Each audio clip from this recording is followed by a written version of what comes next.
A Ramakien Tale, introductory session, part 2. The second part of the introduction is going to be split into various parts, the latter part of which will deal with the family trees in academic detail, but which first I'm going to tell a bit of prehistory before the actual Ramakien begins and the events which lead up to the Ramakien story, which are part of the Vedic cosmological mythology, and introduces you to some of the most important characters in Vedic cosmology and who represent many of the incarnate characters who are portrayed in the Ramakien as avatars or as manifestations. And so, after that I will then describe the family trees of the Yaksa, the Asura giants, the humans, and the Vanora, the simian monkey humanoid race, as well as various Himapant animals who have major roles in the Ramakien story. And so I would like to now, before I begin the perhaps boring and academic part, to tell some stories. And so the first story, as a precursor to the Ramakien Tale, is a story called Hirantayaks Muan Pendin. Hirantayaks was a Hirantayaksa. He was a Yaksa, an Asura giant, and he was a very malefic or malicious mind, and he was running amok along the earth, rolling up the surface of the earth in order to remove any place for humans to reside, and was basically causing a lot of trouble. And the heavens saw this. Hirantayaks, he stayed on the peak of the Kaujakrawan, which is the mountain of the universe. And he was a Yaksa who had a lot of magical and psychic power because he received a blessing from Praisuwan, meaning Prasiva, Shiva,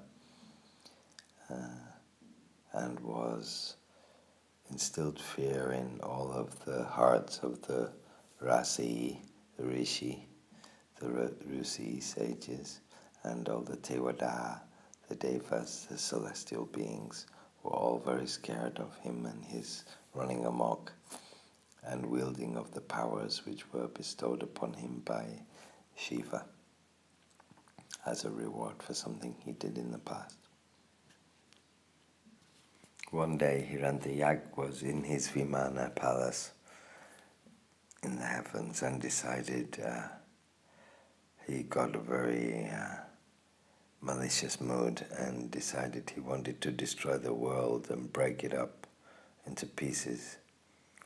And so he started to roll up the surface of the earth all over and fold it up and take it down to the underworld, which is Botala or Mungbatan in Thai.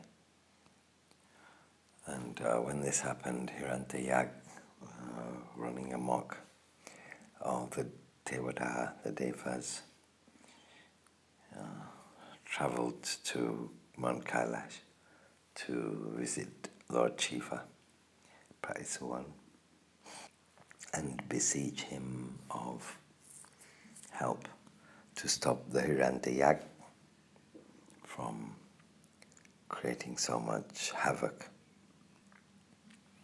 When Shiva looked down and saw Hirantayaks had broken his promise not to abuse the powers he had been given, he was very angry and decided he would not save his life.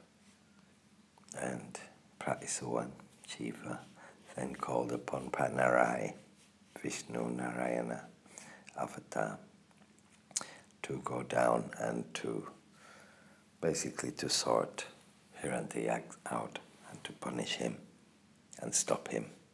This meant, of course, to kill him.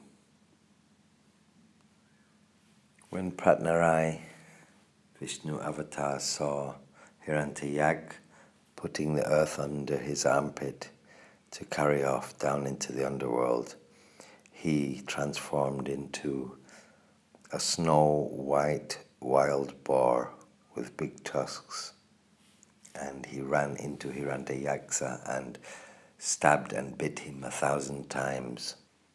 But Hirantayak did not know this was Pratnarai Vishnu avatar, and thus thought he could fight him and tried to resist and fought with all his might.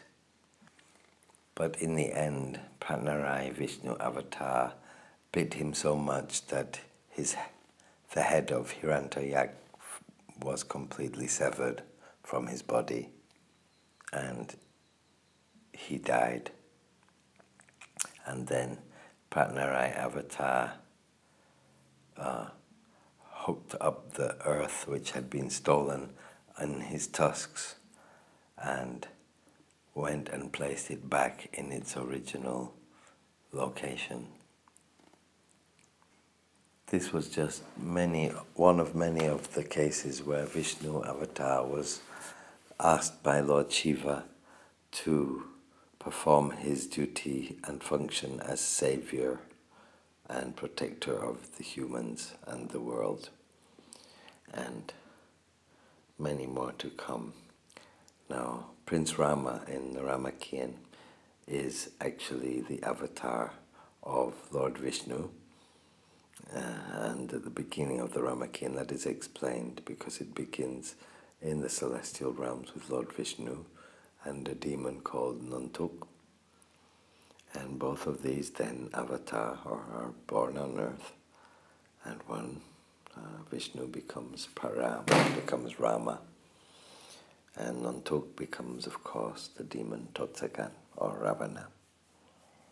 And so that is where the story will begin when we finally arrive there.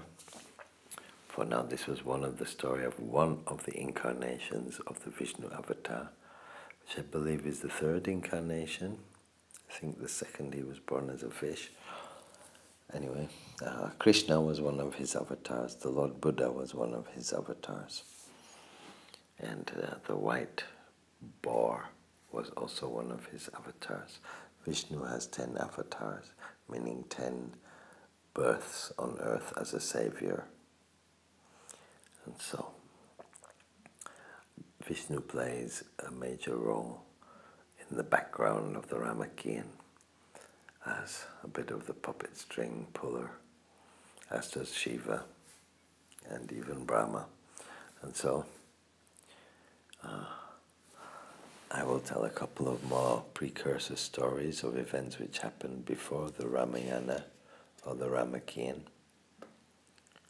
and which deal with the ancestors of the characters who are found in the Ramakien of the three major families of humanoid beings found in the story, the Yaksa, the humans, and the Vanora. And so the next story I shall continue with will be called Kamnerd Anomatan, which is the birth of Anomatan. Anomatan is one of the forefathers of one of the three families of main protagonists of races in the Ramakien. And that will be the next story on Buddha Magic.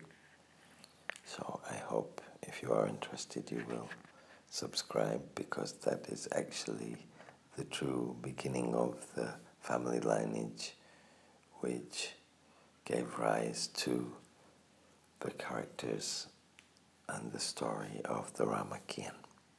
And so, hoping you enjoyed this slight precursor and promising that once we have laid the foundations that some very nice stories will be coming. And this is Ajahn Spencer for Buddha Magic TV and podcast channel signing off.